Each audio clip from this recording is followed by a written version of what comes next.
Might get sad here for a minute, so sorry. So I'm Mike Grebinski. I'm one of just Dan's many friends from Rossland, and here's kind of what I think of Dan. So everyone here has something in common. It was having nothing but fun and good times with Dan and Brad. Dan was incredibly unique. He had certain qualities so special I consider them gifts. These gifts that not everyone had. Dan had the gift of making you feel welcome. Whether it was your first time meeting him or you were a friend of many years, he treated everyone the same. Dan was a central hub for many of us. Many of us are here today and know each other because Dan introduced us or brought us into his home with open arms. He had the gift of comfort. Every time you were with him, he'd make you feel comfortable. People moved from across the country and around the world because of Dan. These people found comfort in knowing when they got here, Dan would be here. Dan had the gift of inspiration. His selfless acts of leading by example never went unnoticed. Dan's the cool guy with the skateboard ramp in his backyard and the dog that loves to play soccer. So many young kids in Rossland watched Dan skateboard. They wanted to be just like him. He was such a gifted skateboarder and snowboarder, a skateboarder who could ride vert ramps, bowls, make it look effortless. Dan was a bindingless maniac. He led the way in snow skate contests, he rode power surfs and string boards from the beginning, and he would often say, bindings are for nerds. Dan had the gift of leadership. He was able to teach his friends and others indirectly. His motivation for fun and joy was contagious to others. Like, hey, let's go cut some firewood in the middle of the summer on the hottest day of the year. It'll be the best. And to be honest, a bunch of us would go and we'd have a great time. Or maybe it was a Saturday morning and Dan would rally the troops to hit the road for this week's garage sale. Dan really loved acquiring stuff. Dan had the gift of creativity. Not only was this displayed in his skating and snowboarding, but the way he carried himself. Dan had outfits, and lots of them. If there was an activity going on, Dan had an outfit for it. Chopping wood, fishing, a wedding, camping. Dan had a special shirt, pants, hat, or jacket just for that occasion. Dan would see things and items that others wouldn't. An example, if you've ever been to Dan's house, you probably noticed a bunch of stuff and trinkets and gadgets. I'd often ask Dan, hey, what's that thing? And he's like, oh, that's a piece from a lawnmower, but I thought maybe someday, possibly, I'd turn it into a rack and give it to someone. He always had really, really big plans. Dan had the gift of endless love for his family. Dan always talked about his family. He loved his childhood and growing up back in Ontario and hanging out on the farm, chucking rocks in the pond. His mom and dad meant the world to him, and he let everyone know it. His family was always on his mind. One time I asked him, hey, what's with that guy that's on the plate that's hanging on your wall? He said, oh, I saw it at a garage sale, and the guy kind of looks like my brother Curtis. So I hung it on the wall, and it's like I'm always hanging out with Curtis. Dan was a proud uncle. He loved his niece and nephew. He would get excited when he got the opportunity to go visit them on the coast. He'd come home and tell everyone about the milestones Rowan was hitting and how he loved being around her. He was excited to tell us when there was another baby on the way. He's like, they're giving him the coolest name. It's Marlowe. Dan loved when his young cousins would come and visit. He made sure all their days were packed and full of excitement. His goal would be to show them the best time of their life. And I truly believe he was successful in doing so. Dan had the gift of positivity. Each day was a big day, and Dan would make the most of it.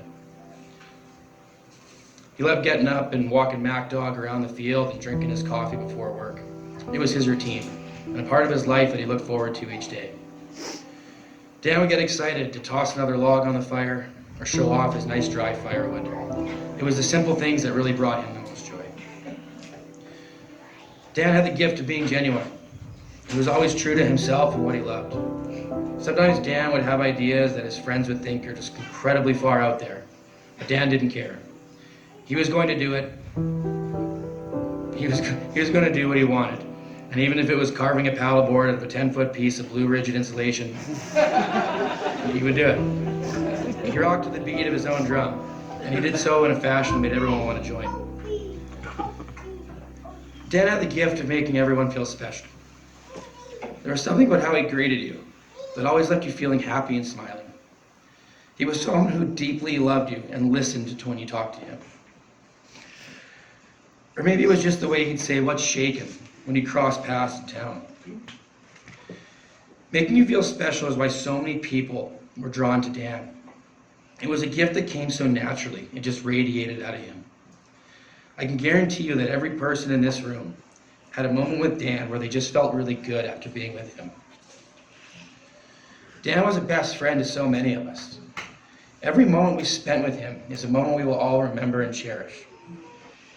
He was truly one of a kind, and a person that is needed most in a wild, fast-paced world. There's a few things that we can all learn from Dan.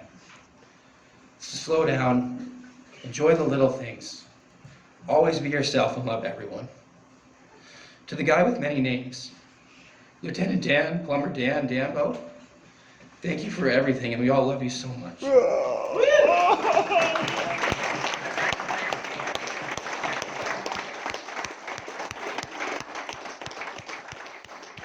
Is that what you? You should have put me on before Mike. At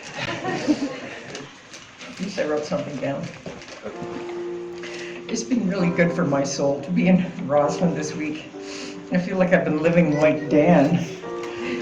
And I feel the love and excitement he felt and created in other people every day. This morning I was out on a snowboard in the snow.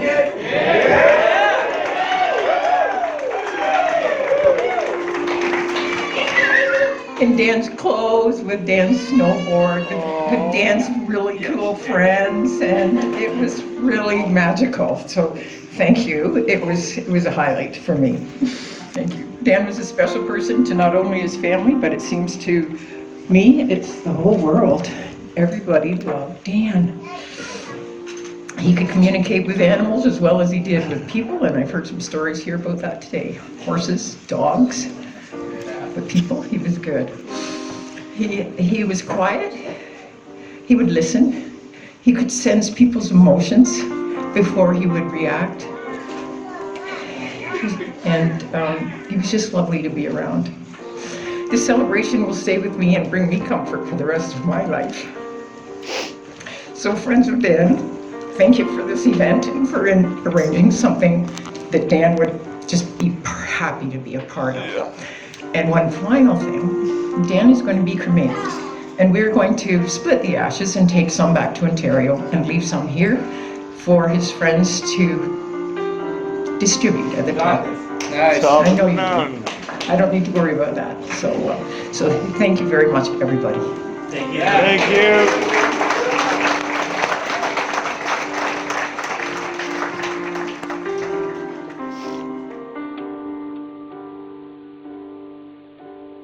Mike, thank you so much for those beautiful words. That was beautiful and really summed Dan up there. Thank you. I have a special request from my daughter, Rowan, to Rayanne for taking care of Mac Dog. Thank you. So, friends, from one part of Dan's family to another, I'd like to thank you all for being here and supporting each other and supporting us. I know Dan touched and affected each and everyone he met, but also know that each and every one of you really deeply touched Dan. Dan is such a unique guy. I've heard, from time to time, everyone says, well, that's just Dan.